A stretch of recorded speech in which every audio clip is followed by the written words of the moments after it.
You're listening to The People's Pitch, the official podcast of Minneapolis City Soccer Club, brought to you by footballstadiumprints.com. Let's start the show. And as I talked about just a couple minutes ago, as Joe Watt stands over this one, he appears to be the one taking the penalty here. This is a huge confidence booster if you're Duluth. Worst case scenario for City right here. And it stopped! Yes! And it stopped! Totally redeems himself. Matt Elder redeeming himself. Oliver with the right foot. The shot of the goal! Oliver! Justin Oliver will break the scoreless tie. And it is 1-0 Minneapolis City. Is Hutton now on the offense with the left foot. And it is now 2-0 Minneapolis City. Good finish. Nick Hutton taking his quick victory lap. There is no time to rest, people. This is not a drill. Soccer is coming at us. This is the People's Pitch Podcast, the official podcast of your Minneapolis City Soccer Club. I'm your host, John, and per usual, I would be in shambles without my main man, the Nate Morales. Nate, just like that, everywhere I turn, there's soccer to watch, to commentate, to recap, to coach, for you to be the PA on. It's awesome. To dream about. Yeah, man, it's enough to make your head spin. Yeah, I think hot on the heels of this weekend that was full of soccer. We've got a week that's full of soccer, like short week. All of a sudden, game on Wednesday. Let's go. So it's there's just so much soccer. It's hard I can understand it would be hard for the average fan to keep a handle on it, but that's why we're here, right, John? Mm-hmm. Tonight we will be talking about, of course, the recap of both squads, the NPSL game against the we'll start with the UPSL game against the Brooklyn Knights, the NPSL game against Lacrosse Aris, and then we're going to preview this week's action. The big one is coming, Duluth, almost here, Wednesday night. Should be exciting. We'll preview that. The hands together. We'll preview the UPSL Rochester game and hopefully talk to the citizens. We want to see what they've got in store for us this season. We haven't talked to them yet. So let's get rolling, man. Why wait? Too much soccer. Got to do it. Right, exactly. So fresh off their comeback victory over FC Minneapolis, the Rookery, that's what we're going to go with this week. I like the Rookery. Let's do it. Yeah, I agree. The Rookery was back home welcoming Brooklyn Knights of Minnesota. If you're interested in finding out who they are, you can go back and listen to our show from last week. So we'll just dive right in. The newly this was one for the newly minted UPSL side in our club to test itself, obviously versus a table topper, to kind of continue their unbeaten form as they start to really formulate themselves into like an actual squad. Yeah. Starting lineups was Mitch Wolf in net, Luke Lindsay, Will Orser, Ethan Anderson, and Wes Lawrence across the back line, Connor Axos, Abdi Kadi, Abai Habat, Scotty Heinen, Derek Ullman, and Cole Schwartz. And then on the bench was Logan Huber, Aiden King, Stephen Wright making his way back from graduating college at UW Whitewater, Eku Say and Popkin lifted up from the Futures program. And there are a few others. I just couldn't remember who they were. Oh, okay. Well, there you go. Then Josh Hope. So they're not in the notes. You got hoped. I'm sure as you, if you want to just start diving in, I'll just go into what I can get into, and we will let you guys know who the other reserves were on the day. So Nate, why don't you dive in, and then I'll find it. So like you mentioned, man, two undefeated teams coming in. You had, of course, Minneapolis City, who was coming off of a win and a draw, and then the Brooklyn Knights, 2 wins, 1 draw. Undefeated, which is really strange because I don't know, it didn't feel like this was an undefeated caliber team, but we'll get into that. The Minneapolis City came out in a 3-5-2. I think you had kind of hinted that would be the case, and it was really interesting. And then, of course, that was against the McCray Drong. That was a good one. That was against the 4-2-3-1, I guess, of the Brooklyn Knights. It was clear that the 3-5-2, the guys are still getting their bearings. Luckily, the Knights didn't really seem that interested or able to deploy much pressure defensively. Mm-hmm. So that was really a nice way to ease themselves into it. I would say this game was marked by some lazy defending on the Brooklyn Knights side, some bad goalkeeping handling, some bad possession play from the defense. It was just like we said, interesting that this was a undefeated team. So the other members of the roster, as I checked, was Nils Gilbrunson, McCray Drong, and Nick Zakowski. Oh yeah, thanks. Yep, there you go. Doing your job for you. Anyway, so as I was saying, I think the backline for the Knights, John, were never really looked up to task in this one. It felt like, I don't know, like maybe they weren't their top dudes or what was going on, but they were bad on the ball. They were bad kind of off the ball as they were drawn away on a number of, I don't know, a lot of movement, a lot of runs by the two city forwards. Were able to kind of get them out of position. And that was super bad. Coleman and Schwartz did a really good job of disrupting that back line of the Brooklyn Knights. The first goal, I'm going to say, a perfect example of what I'm talking about. Long ball, switch the field, finds Cole Schwartz, and I don't know, it's like the keeper was charging, which seemed kind of strange, and he already had a defender kind of on the way to cover Cole, and so all Cole had to do, very astute observation, is just kind of looked up and found Derek Ullman, and he was all alone unmarked, totally, which was kind of cool. And he just was able to tap it in, like opens up his city account. Yeah, really sweet. I hadn't seen that guy before. He's a big dude, John. Mm-hmm. What's Derek's story? Where's he from? So Derek's well traveled. Derek played professionally after college quite a few years ago in Australia in the second division. Actually, still is the single season leading goal scorer in the Australian second division. That guy. I remember we talked about him in the. Yeah, he also had stints with the Twin Stars of old, like the really good Twin Stars teams. Yeah. Played for Des Moines, not Des Moines Wanderers, Dubuque. Union Dubuque. Yep, Union Dubuque. Or it was Des Moines Wanderers. He always tells me I get it wrong. It's one of those Iowa teams. And then he moved up here, was a trialist going into the 2020 season, but didn't make the roster. Didn't have any room for him, and then we called him back in to kind of have that veteran presence from a striker perspective. Yeah. And which I thought is something that when we were building the roster and talking with Prunty and the coaching staff, was like, we need that like guy who's been there before to go alongside these younger guys that are on the roster. But anyways, that's my little caveat into who is Derek Ullman. I like that. So Cole scored a nice through ball. Popkin and Nils' goals were more instances where bad hands, bad possession in the back, and really a hungry city press caused problems, and that was to the tune of 4-0. Alternately, on the other side of the ball, the city backline didn't see a whole lot of pressure until the second half when that 3-5-2 was tested. All of a sudden, Brooklyn Knights decided they were going to try to attack, which was cool. Do something. But the awareness, I would say, of the midfield in that instance really helped. Whenever Heinen or Abai had to drop and help out that back line, it was really interesting that Cole also dropped into something like the 10 slot, and he made sure that link up was still there between the midfield and the striker, which was something that we talk about occasionally. Like when that's not there, when we're missing that link, it gets a little tough to attack. Gets a little dicey. Yep, gets a little dicey. So on the plus side for the Knights, I would say, like this, there's an inconsistency at reffing. I would say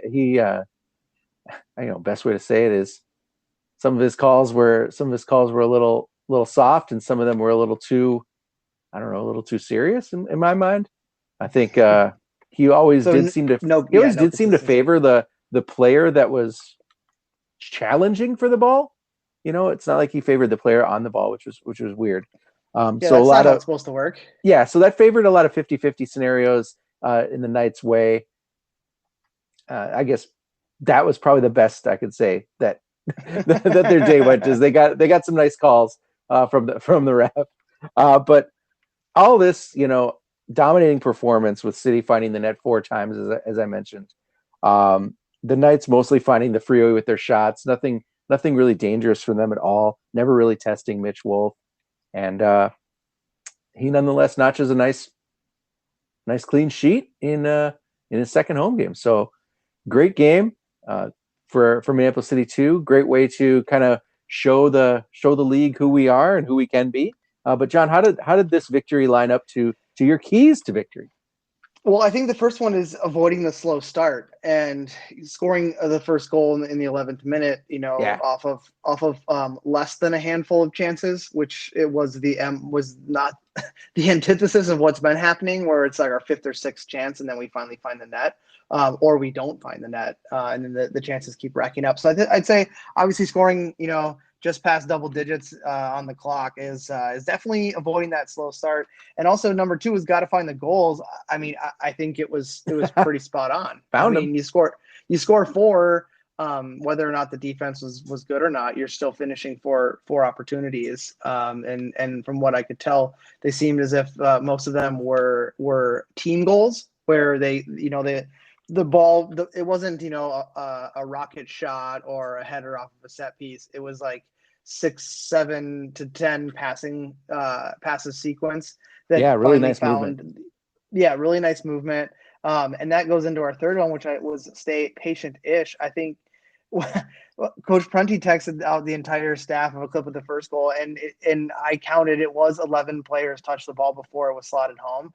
And that's what we talked about last week, that, find ways to vary the attack, let the ball do the running, don't rush. And that's exactly what they did. And, and there you go. That patient-ishness, I guess if I'm making up words, I'll just keep going. It lends itself to creating actually more chances than when you're trying to go direct, because you never know where it's coming from. And then obviously we finished those and we found 4. So I'd say it worked to the T for Coach Prunty, taking the team undefeated, 2 undefeated teams. Gotta love it. Three statement points from City in this game, who only look to be improving in this league week after week. I think it was a shaky first outing against Inter. Nice comeback, come from behind victory against FC Minneapolis, and now here we are, top of the table, baby. Here we go. While we were in action here in Minneapolis, the NPSL squad was somewhere in the middle of nowhere, Wisconsin, taking on an Aris squad. Shenanigans, John. I'm going to call shenanigans on this one. Yeah, it was called Arcadia, Wisconsin, population 1,500. Right next door to Independence, Wisconsin, which population 3,000. Oh, and fun fact, Independence, Wisconsin has a rather large solar farm. So not just cows and pigs and chickens out there, solar, Nate. That's good.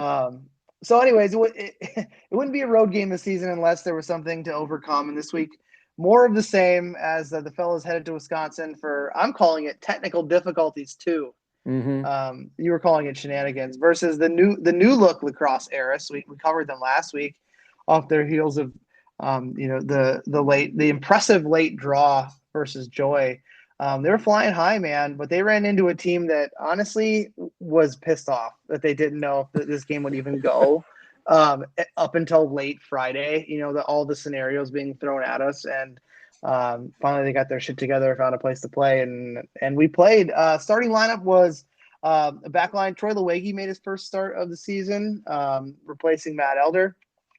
Charlie Adams, Jonah. The return since injury in early 2019, Max Kent and Matt Murakami rounded out the back line. And then your midfield was Captain Max Stewart, and then Dominic Mesgen made his debut from a starting perspective with the team, and then Lionel Vang at the 10. And then your front three was untouched. It was Oliver Kidd and Youssef. And then from a subs perspective, it was Abdallah Ba, Ian Smith, Arthur Perrins, Gatto, Miles Stockman-Willis, Kevin Andrews making his return back to the team in 2 years. And then Futures goalkeeper call-up, Ben Schliemann made the trip to handle the duties of warming Troy up. And then we'll get into what he did a little bit later here. But Nate, this one was textbook, just under just under what I would consider a long ass drive. Like it's just long enough where you're like, this sucks, but it's not like unmanageable. Yeah. I drove a van, the entire van, the first leg of the drive, like buzzing. The guys like didn't shut up, and I was like, I couldn't even put like music on because everyone was like just chatting it up, shooting the shit. There was a very good vibe going, and a lot of it was about really being pissed off that another fucking trip, another fucking problem kind of thing. Yep. is what the sentiment was.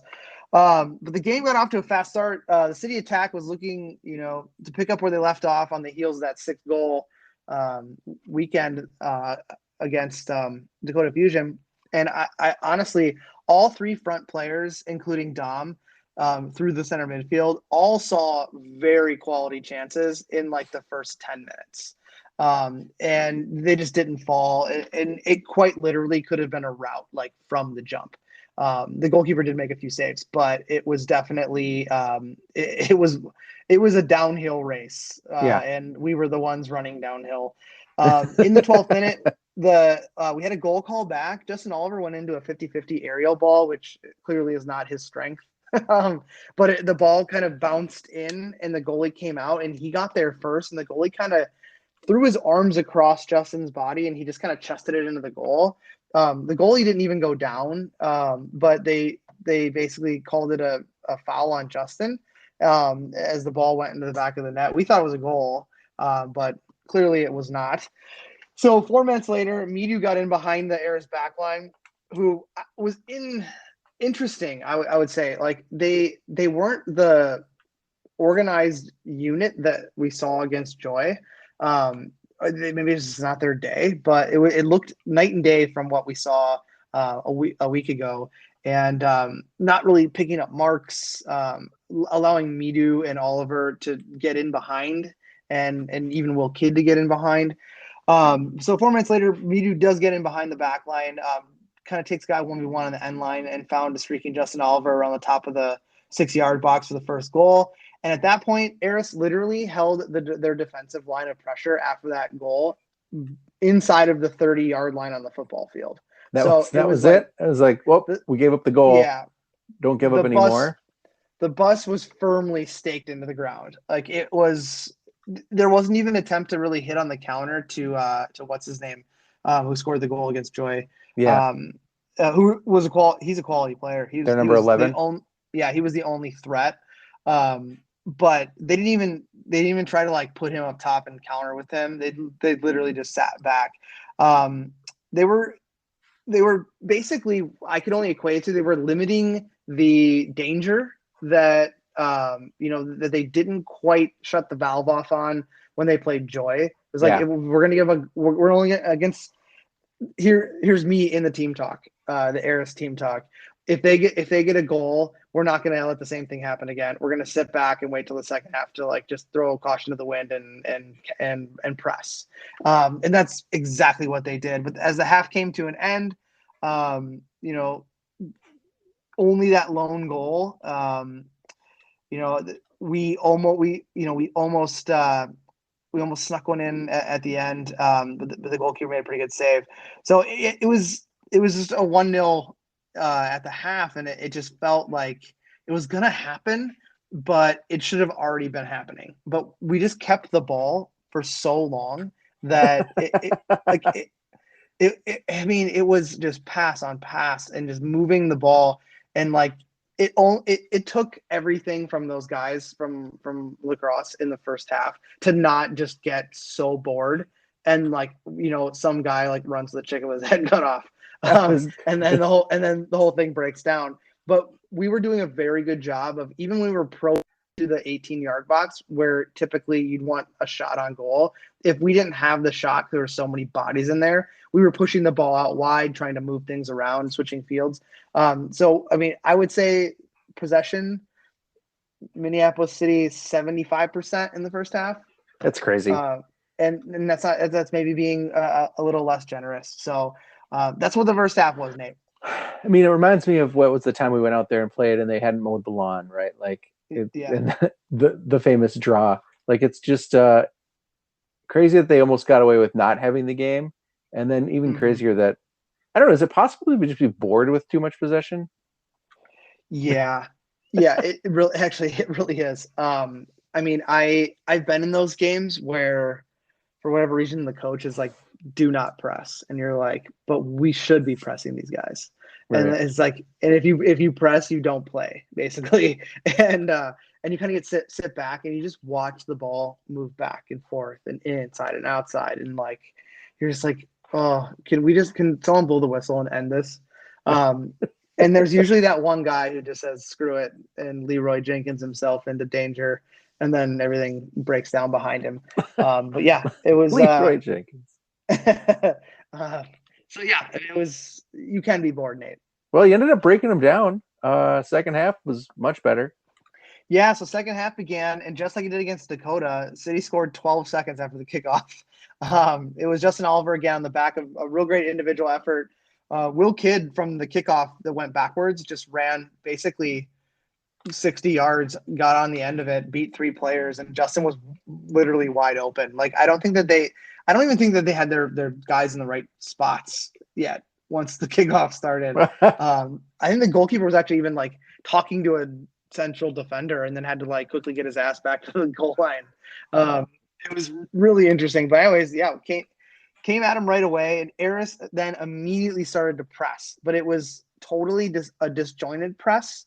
They the front 3 would go and maybe the 10, but like the 6 and 8 were back by the back line. So all it took was, a poised City to keep the ball and maybe make that extra 5-yard pass on the deck to just like completely break down the 4 guys that were breathing down their necks. It really killed any threat that they would have. And from that point on, it was probably 80% possession to City. It just increased. And it was guys got a lot of touches on the ball. The subs started to fly in as all 6 members got in off the bench, which included the return of Kevin Andrews, who super lively, did what he does best, draw some fouls, kind of deep in the Eris third. Got in behind some defenders, put the goalkeeper to test on some long range efforts. So good day for Kevin. That's good. In the 77th minute, awesome overlapping run where Kevin got the ball, fed in, checked back, got the ball to his foot, flipped it to Gatto, drew both defenders, and then Kevin was literally just all alone, and the goalkeeper gave up the whole entire side of the goal, and he basically just passed it in. So at that point, interesting moment, and this is why I wanted to wait to talk about Mr. Ben Schliemann. Abdallah Ba, who had just come on like 10 minutes prior, went to the turf, like just sat down on the turf and was like, I can't go. Apparently a groin injury that he was kind of nursing, but he was stretching for a pass. And we were knocked out of field player subs. So on comes 18-year-old Futures call-up goalkeeper Ben Schliemann, who went up top and played the 9 for just about 15 minutes of a game. So this wasn't like a killing off of the game. Like he actually had to go in and like do shit. And to Ben's credit, he went up top, ran around, destroyed a guy on a tackle. Just kind of like, I mean, no disrespect, but he makes his cheddar playing in between the sticks. He's not a forward. Yep. He kind of looked like he had no idea what he was doing. And it was funny because what we ended up having to do was Gatto was playing the right wing at the time. So Midu moved to the right wing, and then Gatto played left back, and that's where he overlapped on into that goal with that he assisted to Kevin Andrews. Okay. But there was one point in time where like Midu was so used to like another active player that he like tried to switch positions with Ben, and Ben was just standing next to him. Like this is where I'm told to be. Like go back to where you're. You want me to do what? Be. I gotta go where? Yeah. And I really wish he would have gotten a chance to at least like let one fly, because he was going in. He's like, what do you guys want me to do? And I was like, just stand up top. I mean, you're like 6'3", 6'4", like win headers if you got any, and shoot the fucking ball. He's like, all right, got it, coach. And just makes his NPSL debut as a striker. So yeah, that was that's pretty exciting. That was an interesting one. Then the capper of the game came on a kind of a quickly whipped in free kick by Max Siegert, where they were getting kind of the wall set up.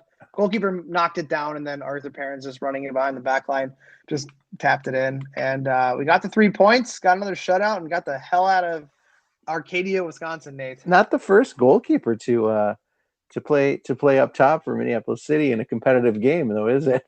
No, big game. James got in again on the road against Sioux Falls, and I would say that James was a little more active than Ben. James was hungry for that goal, and Ben just was kind of doing his best. Hey, that's all you can ask. Yeah. Well, John, another well-earned 3 points for Minneapolis City. I would say I would not like the team worked much harder for it, but it's just there's every victory comes with its own trial and tribulation, and in this one it was potential boredom off the possession. Yeah. Before we get to those keys of victory, any closing thoughts on the game? I mean, it feels like this is just one that we expected to roll in and take care of business, and despite what they threw at us, we did or didn't throw at us. I was sitting on the bench and talking to the guys that had come off, and it was 2-0 at that time, and the starters that came off, and I was Chuck. I think in particular, I was like, you know what, like, even if it ends 2-0, I don't care. I just want to get out of here. I just want to leave. I don't want to be here anymore. I felt like grimy. It was like I just wanted. Honestly, the first half a little more on edge. Like we should have pumped in four more goals. But if we're gonna win on the road 2-0 to a team that has leveled up, I will definitely say that. The thing that kills Eris is the final ball if it's not going to their best player. Mm-hmm. So like. They did have good bouts of possession. Their goalkeeper, I thought massive upgrade from what they've had the past couple of years. Their back line was, like I said, a little disorganized in the first half. Second half kind of got their act together.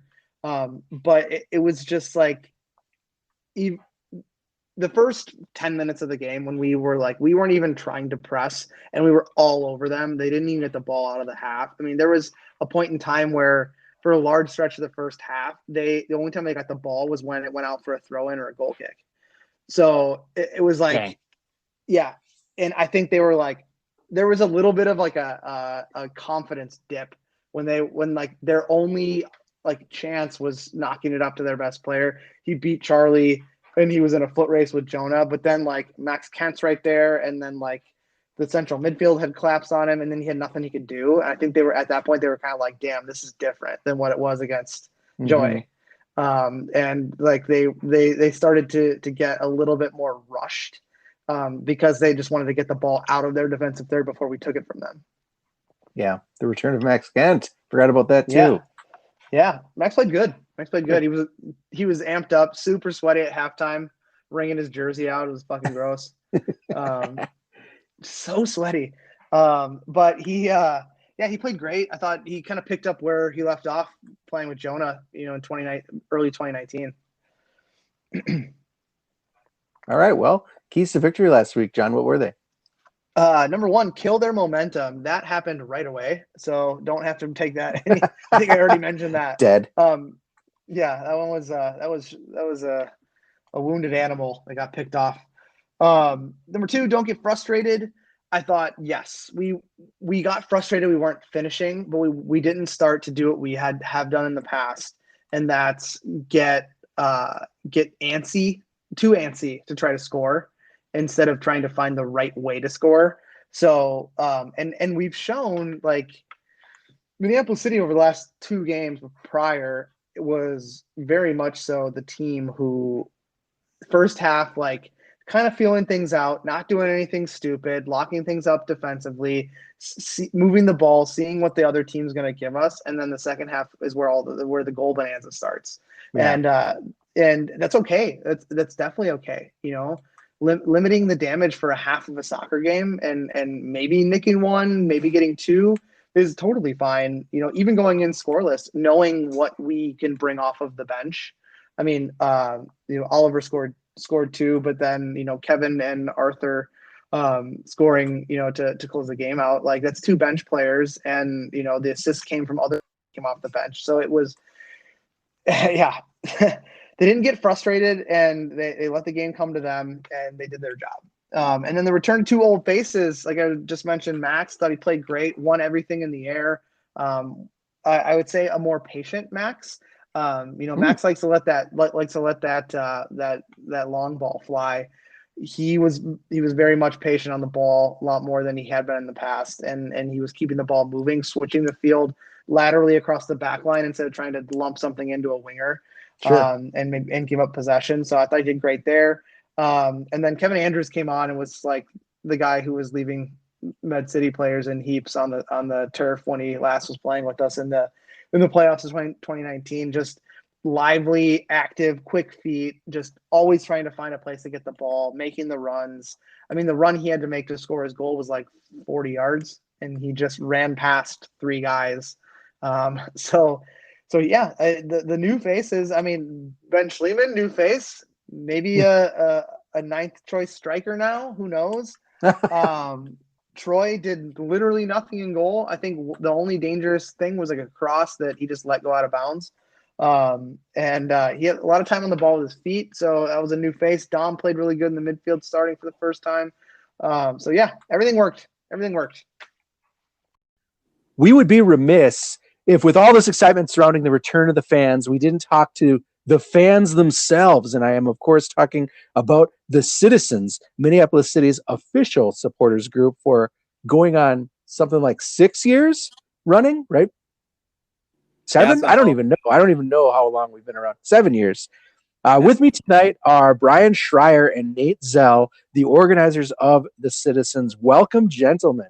It's great to have you. Thanks for having us. Thanks for having us. So one thing I want to do is maybe reintroduce the listeners to who you guys are. Nate, I know we've had you on the show before when you were just starting to take over for the Citizens. Let's remind the listeners, you're a transplant from the West Coast, right? I am a transplant. Yeah. Oregon, originally Timbers fan, and bounced around all over the place, and then ended up out here about 5 years ago. Last we talked to you, you were just taking over on the Citizens from the old leadership. How have, barring the obvious, how have the last couple of years been at the helm of this group of oftentimes crazy but very dedicated supporters? Yeah, I mean, other than that, Mrs. Lincoln, it was great. Yeah,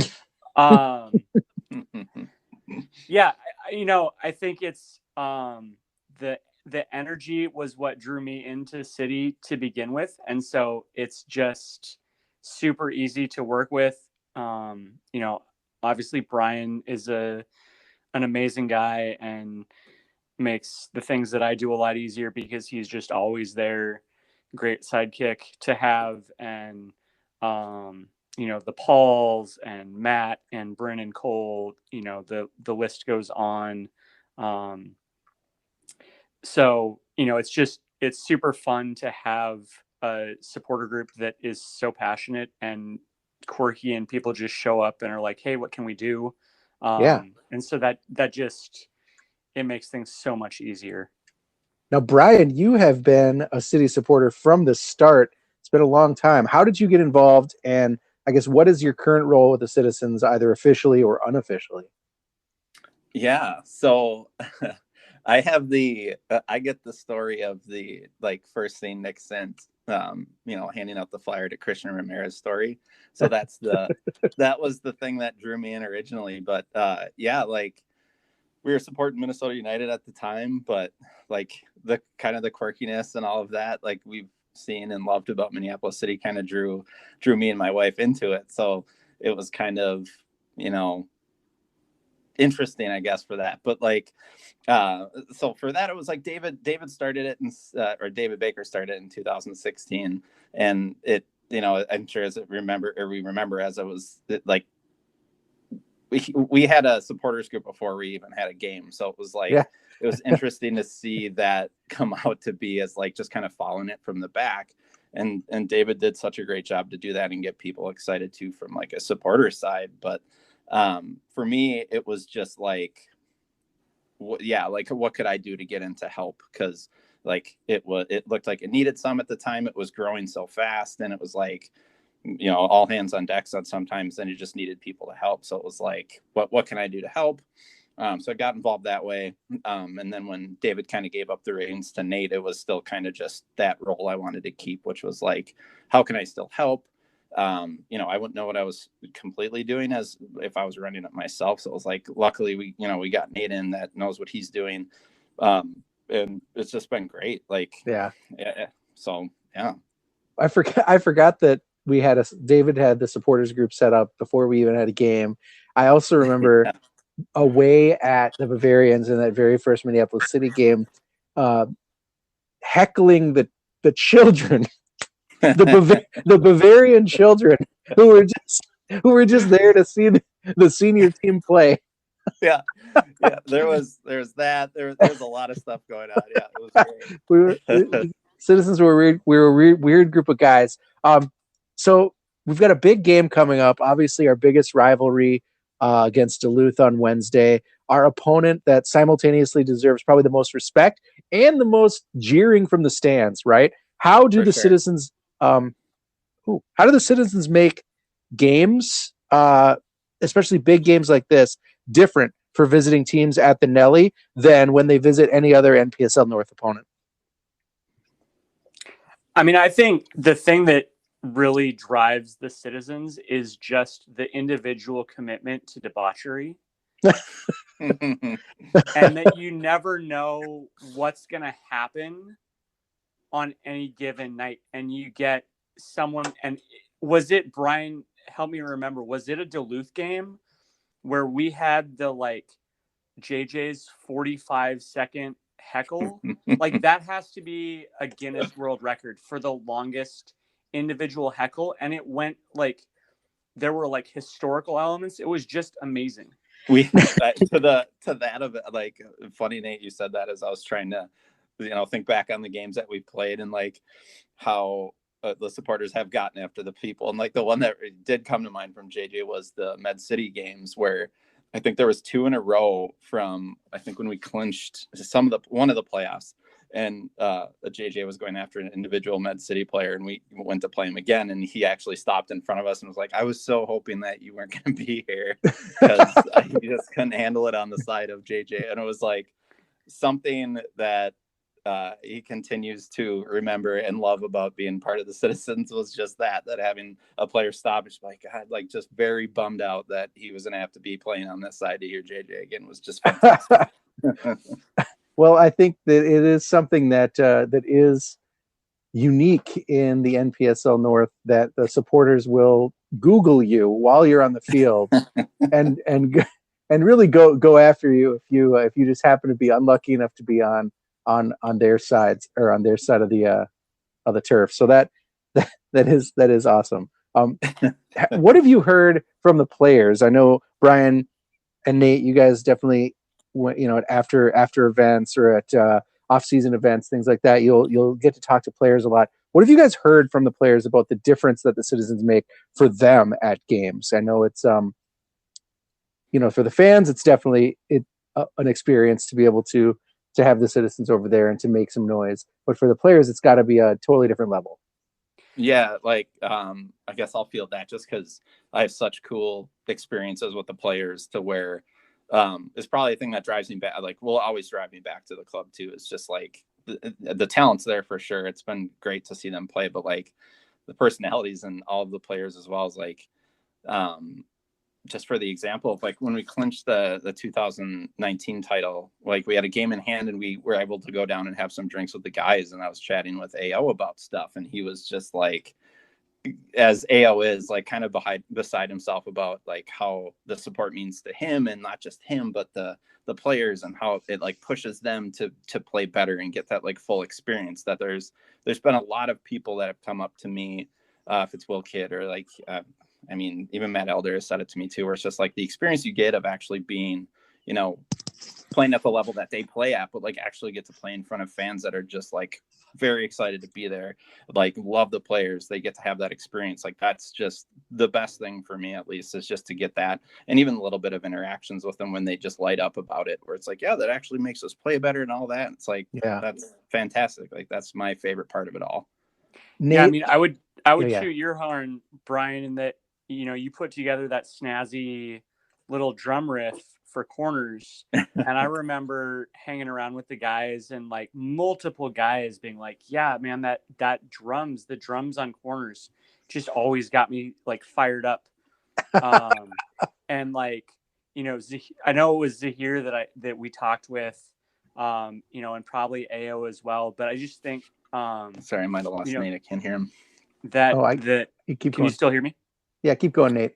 Okay. I think that stuff, like just those little things that the players notice. But then also, I really appreciate, we had a Zoom.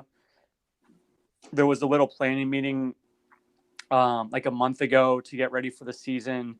And, we must have had like 3, 4, 5 players pop on, and, Justin Oliver and Max Kent popped on. And I kept like seeing, I'm like, man, these are players. Like, what are the players doing on our like planning meeting? And a couple of them like unmuted when I was like, hey, does anybody have questions or comments? And they were like, we just love all the things that you do. So the fact that the players are willing to like go out of their way, and it was almost like they were taking, like a couple of them took shifts to make sure that somebody was on at a time where they could speak up. That's pretty cool. I just think that's super cool. And you're not going to get that at, pretty much any other level of soccer, where the players are going to like go out of their way to join a planning call with a half dozen members of the supporter group. So, I mean, and that's kind of the dream state, right? For a supporters group, something that goes back all the way to the old Minnesota United games when Justin Davis would go and chug a Crispin after, with the supporters section after a goal. Like you really thrive. Both parties thrive on that connection, right? And it's just something that gets further and further away from you, even though as you rise through the professional ranks as both a supporter and as a player, that connection to the fans becomes harder and harder to make, and vice versa. So this is the ideal state almost for both players and fans to have that kind of access and appreciation from the players. Totally. Yeah, for sure. So Brian and Nate, what are the Citizens game day plans this year? This pod will come out Wednesday morning. So tonight will be kind of the big game against Duluth. What are you guys doing pregame, and what are you doing during the game to make this a special occasion for both the home and away team? Yeah, so we've revived tailgates at the Murph, the square, the next door, an hour before kickoff. So anyone is welcome. Come on down. We're still, because of COVID, we've decided to basically do like a bring your own kind of stuff in terms of like food and beverage, but sure. All are welcome. We've got the grill going. We've got plates and just stuff like that, and a little ice chest. So, bring stuff, come hang out with us. Makes for a great little tailgate atmosphere. And then, we jump in and, we've got some new tifo this year, and we have a bass drum that the Citizens have kind of been grandfathered into, which was a local Timbers Army purchase. Oh, sweet. But because I am a dual citizen, we're going to get to use that. So the bass drum is going to make an appearance tomorrow. I unfortunately will not be there because I am coaching my U17s tomorrow, but I'll be there in spirit. But we got, same game day experience, and sooner or later, Brian and I are going to lead the Citizens in a new little ditty that I wrote that's a Adele knockoff. So you guys can all look forward to that. New songs. We gotta love new songs for a new season. Songs. Totally. And I'm gonna piggyback on it a little bit too, but we had talked with Minneapolis City for trying to for us at least trying to get the chants out and giving people access to that too, where it's like no confusion of, well, what are they singing? Like, how do we get involved that way? It's more of they're going to be at least nice enough to let us put our chants into the flyer. So I got those printed out. So at least people that are coming into the games will be able to, like, if they hear it, even if they're not in the citizens section, which really doesn't matter to us, but we'd like to have as many people as possible. But if anybody in the stands wants to join in, at least this would be a push forward a bit for them to be able to open their game day flyer. And, you can see all the citizens chants and songs in there too. And as Nate said too, we'll have our bass drum revised and ready to go. So I'm hoping we can bring the noise for the guys and get that win against Duluth and get them out of there and back home. That's very cool. The citizens, however, aren't just contributors to the on the field game. You guys do a lot of off the field work. One of the missions of the citizens, right, is community service. And this week kicks off your annual Pride Raiser. Do you guys want to talk about that a little bit? Yeah, for sure. We're kicking that off. We just put it live today, which was super awesome and super helpful too. But so we'll be supporting Reclaim again. That's for LGBTQ mental health access. It's been a great partner that we've worked with in the past. They've been fantastic up and down. So we want to be able to support them however we can, which kind of the nice addition to having UPSL as well was, let's do it together, like have MPSL and the UPSL team together, see who scores the most goals, but we're going to be taking donations off of every goal. So it doesn't matter if it's home or away, if it's MPSL or UPSL, but people have already started donating. And I think the last I checked, we were at about $29 a goal. So nice. That kicked off I would say it went live maybe a couple hours ago. So it's great. I'm hoping that we can keep that going because Pride Raiser has been awesome. We've made a couple new connections too, that hopefully we can keep that community outreach going and do some good stuff for the community that we're in. So if I wanted to donate, I would go to your website, which is. Yeah, so it would probably be easiest at this point to get us on Twitter. So at MPLS Citizens is our Twitter handle. We just threw that live on Twitter. It's also on our Instagram and Facebook, which you can get linked and access from from Twitter. But that would probably be the easiest way to do it. Or you can hit us up at our Gmail too, and we can send you out the information at MPLS Citizens SG. So that's MPLS Citizens SG at gmail.com. And then we can get whatever information you'd like. But yeah, that would be the easiest way is seeing us on Twitter. That is very cool. And you just sign up and make a per goal donation pledge.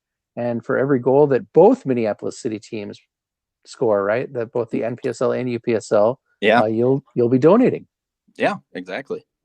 That's awesome. Now, and I would assume if you just in general want to get involved with the citizens, make friends, if you're looking to come out and enjoy a amazing supporters section experience at Minneapolis City Games, same thing, right? Hit you up on Twitter, check you out on the social media, and it's all going to be right there. For sure. And we'll hit, usually we'll do a game day tweet. And the day before, at least, we'll do a message where we'll be, like Nate said, we're going to be in Murphy Square for those home games. Usually an hour before kickoff, we'll be there hanging out to where you can meet us there. And that's kind of what our goal has been with the citizens too, is making it easy to meet us. So look for me. I know Nate said that he's not going to be at this game, but any of the people that are part of citizens, indirectly or directly, like he was talking about Cole or Bryn, any of these people that have been around us for a while, if you're looking for somebody to talk to, hit me up. At least I love meeting new people and like to at least introduce them to something new and fun.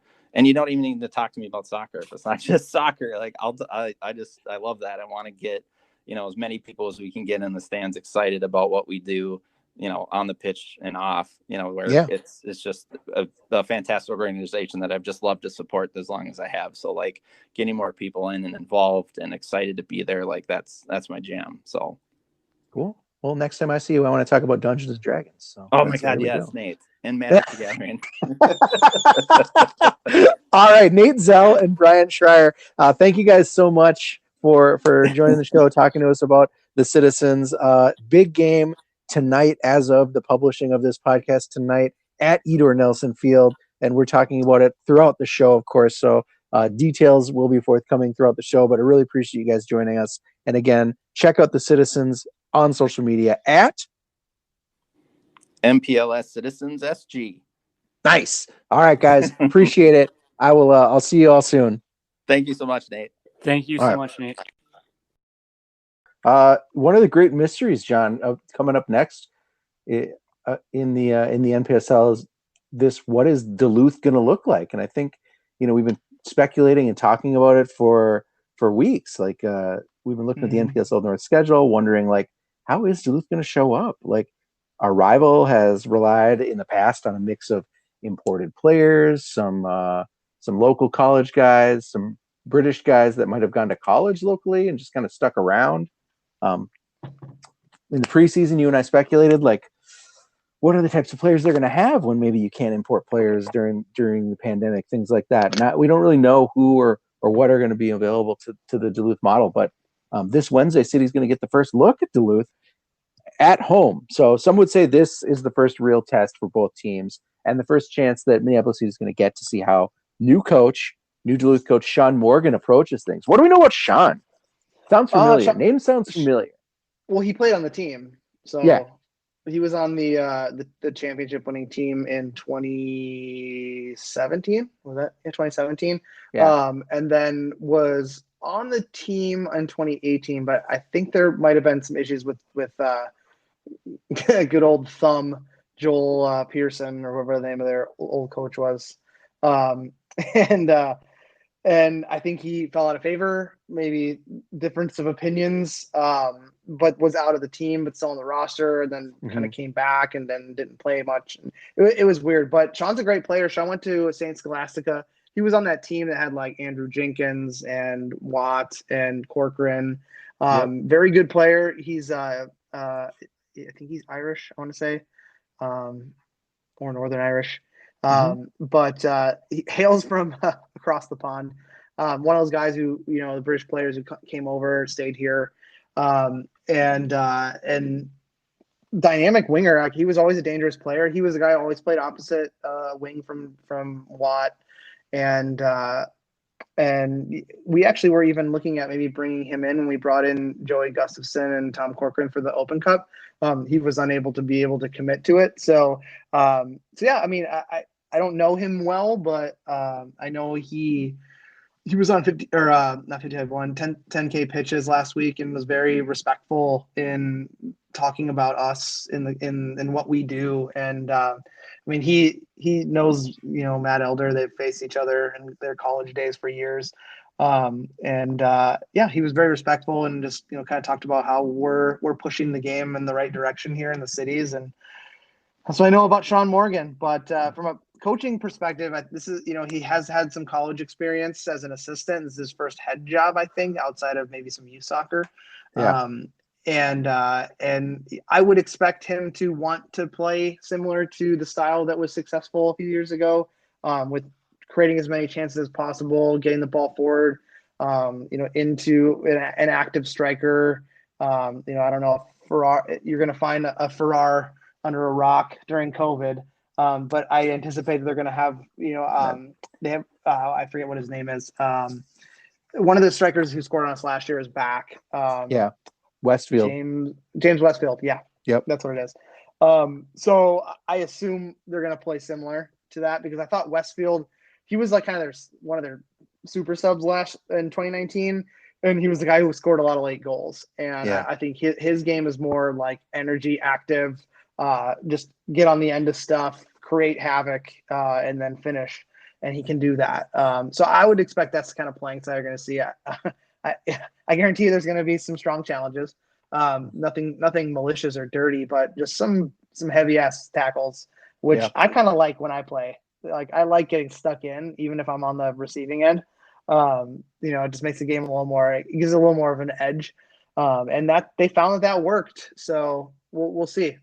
Yeah, Duluth passed on playing the first 2 weeks of the NPSL North season, so nah, we're good. So their first game was this last Saturday against Joy, and I don't know, call it shaking the rust off, call it an amped up Joy team with something to prove. Maybe you can call it a Duluth team that's uncharacteristically shaky on defense, but Duluth squeaked by with a 4-3 win in the 85th minute. After a ton of corners, they finally got ahead on one. I would say without that last ditch effort, Joy had the draw in hand, and they were excited about that point, right? That would have been huge for us. Yeah, that would have been huge for us and them. Well, Joy seems to have trouble staying in a game for a full 90. Duluth suddenly seems to be missing their stalwart center back, Gani Ben Tall. Remember that guy, John? He left the team. He's playing NISA ball in Michigan somewhere. But so it seems like 3 goals against Joy of the People is not something that, I don't know, it's not something that you'd expect Duluth to give up. So that's really interesting to me. But maybe where they lack on defense, they picked up some danger on offense. Notably, this guy, Sidney Warden, he scored 2 in that game. Also returning, we just mentioned him, offensive threat, James Westfield. I think he was their leading goal scorer in 2019. Like you said, came on late, but scored a lot. And between them, I think our back line is going to have their biggest test of the year on Wednesday. So, John, what are the keys to walking away from Wednesday's game with 3 points? God, it's going to be so big. I love a Duluth game. I get so amped up.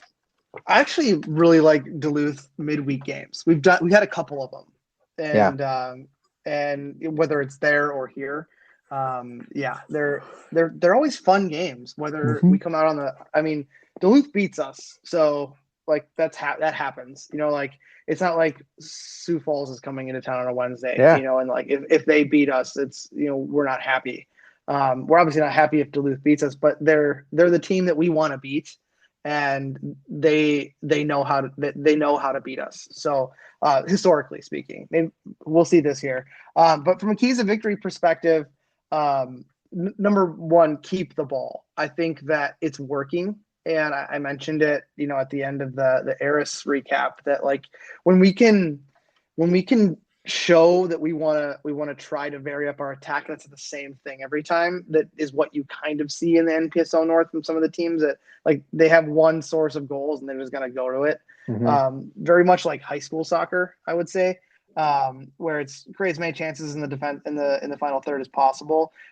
If we do a job of seeing how they set up, and we can set up ourselves for goals in the second half, or our substitutes are able to see maybe some things that they can note when they go in the second half. It'll all start from a heavy possession focus first half. Number 2, finish chances early. This isn't one of those games where we want to let it get into the 70th minute without a goal. Right. And even if, or even without 2 goals or more, and all of the victories we've had against them in the last 2 years to win the title, we scored early and then we scored before half. And that completely killed both of those teams, and it kills most teams, to be honest, not just Duluth. That one's can be a game ender if you're down 2-0 at half and there's no end in sight. Against a team that likes to keep the ball. So finish those early. Try to get that one to get the. I think it's going to be a big crowd, even though it's midweek, to get that crowd into it. I think we definitely got to do that. And then I think number 3 is watch for the counterattack. The players that Duluth historically brings in can play. Like, they're good players. And if we allow them to hit on the counter, because maybe that's the best way for them to create chances now that it's early in the season and they're getting all these guys together, and then maybe they're not the Duluth team we'll see when we travel there. We'll have more of a tactical game plan that they can train in multiple weeks, test it against other teams, that kind of team. So I anticipate it's going to be a lot of direct stuff with guys that can put the ball down if we're not defensively locked in. So watching that counterattack, because I talk about finishing our chances early and trying to get those 2 goals by halftime. They could easily get that and they showed that they can by scoring 2 goals right away against Joy. So we got to watch that counterattack. Yeah, and I think the other thing is, like you said, important to finish your chances early to get that lead, because as they also showed against Joy and they've shown against us in the past, like if it's coming down to the wire, you can count on Duluth, especially if, like you say, potentially they're kind of going back to their old way of playing, that you can count on Duluth to press really hard in the last 5 minutes and to leave it all on the field and probably come away with a last-ditch goal. In the games they've beaten or drawn against us, it's all been late goals. Mm-hmm. Mm-hmm. Yeah, so we got to look out for that. Weird long throw-ins and just like weird bounces that spark a counter. So yes, you're 100% correct, Nate. The next chapter in our great rivalry unfolds Wednesday, May 26th, 7 p.m. at Igor Nelson Field. You got to get your tickets ahead of time at mplscitysc.com, or just be ready to pay at the door, but be ready with electronic payments only. The crowd is going to be pretty big, I think, like you said, and it's going to be a great time. This game is always a wild one, so I'm really excited for Wednesday night, John. On the younger side of things, while some MC2 players will be suiting up Friday in a friendly against the Futures, others, or maybe some of those same, will be getting ready to travel to Rochester to play their next UPSL match. City sits atop the table, like we mentioned, so this is a crucial trip that could either maybe reinvigorate the pack that's chasing us, or really drive home to the rest of the division that City is for real, and don't mess with it. For those of you who remember, our former U23 side faced this exact team in the infamous Hayward Soccer Cup in Wisconsin in 2019 that led to the rage quit, as there were 7 yellow cards and a red card in the first half, and the team just walked off the field. So that's who we're... I forgot that was this Rochester team. Yep. So that's who we're playing. That's awesome. Who knows what to expect this year? They basically are made up of the other guys that feature locally, not for Med City. Yep. So you would assume that the lion's share of the local talent is moving into Med City and not with Rochester FC. But they do have some players that can play. And as we've seen anything with this league, Nate, we have no idea what's going to be coming at us week to week, even if we've watched that team play. Sure. So who knows? Who knows? The team currently sits 7 spots back of your league leaders, Minneapolis City 2, in 8th place with 3 straight losses. So not in form right now, but maybe looking to bounce back, and hopefully they don't against us. Yeah, hopefully. Keys to victory in this one, John. We don't, against a team we're not super familiar with. I think it's just a matter of focus inwardly, right? Yes. It's almost like you're reading my notes, Nate. I'm not. Number 1, keep banging in the goals. The confidence is there. We talked about it last week in our preview that if you're any one of the City strikers, get a little angry that you're not putting balls in the back of the net. I think we just keep that anger. It worked. Mm-hmm. We knotted 4 lightning bolts, as you put in your tweet. Mm-hmm. 4 bolts last game, and maybe another 4 bolts on the road would be pretty nice. That would be. Number 2, further refine the team shape. I think this will be a great opportunity to further refine the 3-5-2 if that's what's going to be the long-term plan, or potentially refine a different variant of a formation. So maybe go back to that 4-3-3, maybe a more direct 4-4-2. Like try some shit, but refine the team shape. So whatever you're going to switch into, it should either be still the 3-5-2 or something that you're definitely going to want to go to in the future. And number 3, keeping the clean sheet. I think that another back-to-back clean sheets would be a confidence booster for this team that let in some early goals in their first 2 games that they'd probably like to have back. And the only way you can do that, Nate, is by keeping that sheet tidy. That's so right. 7 p.m. Saturday, May 29th, away at Rochester Regional Stadium. I am not sure about ticket info. Their website is extremely vague, but just turn up if you want to go. They should have some person at a table that'll take your money. So let's go on to Rochester, Nate. All right, that is all for this week's show, folks. Thank you to our new show sponsor, footballstadiumprints.com. We are all on a lot of video calls these days, and when you're on those calls, you ever see a coworker drinking out of just an awful jar that looks like they're painting out of it or something? Maybe a mug without a cool design, and you're like, you're at your house. Why don't you have cool mugs? The handle's broken. Yeah, it's just looking undrinkable. Well, you can head on over to footballstadiumprints.com, browse the litany of awesome-looking stadium designs, get yourself a mug that's going to make you look cool on your Zoom. And this includes one with, of course, the home of the Crows, Edor Nelson print, and many others. So what is better than that? Well, City fans, head on over to footballstadiumprints.com, check out the new Edor Nelson shirt and print designs, and use code CROWS10 to save 10% off of your order. That is CROWS10, and you can rock the home of the Crows or any other lesser team, I suppose, wherever you go and lay your head. Thanks again to our friends at footballstadiumprints.com. Go buy some shit from him. Remember, the guy may be overseas, but all U.S. orders ship right here from the U.S., so there's no additional international shipping charges, and you get it super fast. If giving to the community means a lot to you, maybe it is time to give to the club that gives back. Minneapolis City is a 501c3 that provides a safe, reliable, and fun environment for young people to play the beautiful game, just like at our upcoming summer camps, as well as through our Futures Program Scholarship Fund. Consider a tax-deductible donation to a true city-focused organization. Hey, man, the city is in full swing. And if you've got some questions that you want us to answer, make sure you send us some email. It is super easy. You just hit us up on Twitter at The People's Pitch, or you can email us with the real email at mcscpodcast@gmail.com. All questions, comments, anything is really welcome. Finally, you can always hit the club up, complain at MPLS City SC. Thanks for joining us this week. That does it. I am Nate. That was John.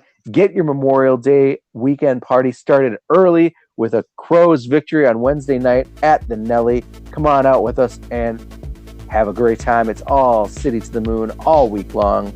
You got Hooked or Hoped? We're doing that? I think we're sticking with Hooked. Okay.